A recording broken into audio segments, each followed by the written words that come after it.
Hey there, Sharon Horne-Ellstrom here. Welcome to day 202 of the Get Your Goals Annual Challenge. Today we're talking about the interaction of the different areas of the life framework with our relationship goals. We're focusing on relationship goals this month.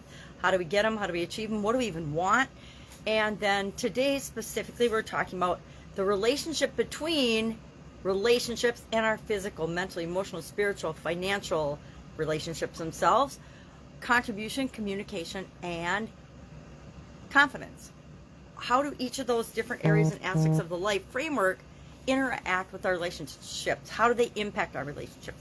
In Guide 17 of the Get Up and Go Challenge private Facebook group, there's a write-up of that on day 202, Guide 17. You can read that if you want more information. But I say really all we need to do is think about, okay, how are my relationships impacted by how I feel physically? How are my relationships impacted by my mental well-being, my mental state, my mental health, what's going on in my life in terms of stressors, and the same for emotional and all the other areas and aspects of our life. And then we're just going to do that. We're going to go through. I always make a little chart in my book, my notebook, for each of the different areas and aspects of the life framework, and then the area that we're talking about, which is relationship goals.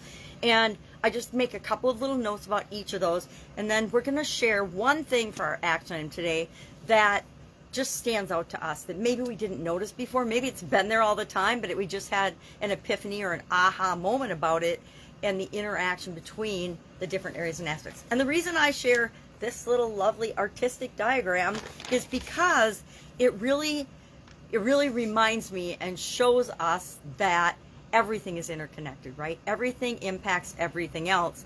And we might not realize it at a conscious level, but sometimes we need to bubble things up to our conscious mind so that we can address them, so that we can say, okay, that doesn't fit for me anymore. I'm not going to think or believe that or have that impact this area or aspect of my life. But it also shows us how easy it is to change our life dramatically, really, really quickly by doing one little thing every day.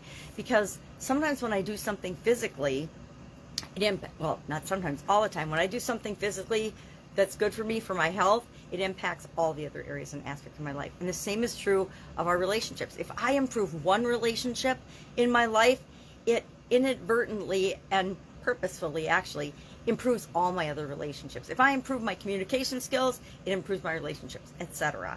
So that's what we're focusing on today. How do these things relate to one another? How can we make little tweaks that have huge impact in our lives? Because that's how we leverage and get what we want even faster.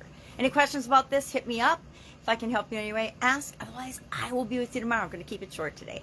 Have an awesome day, and I'll see you tomorrow.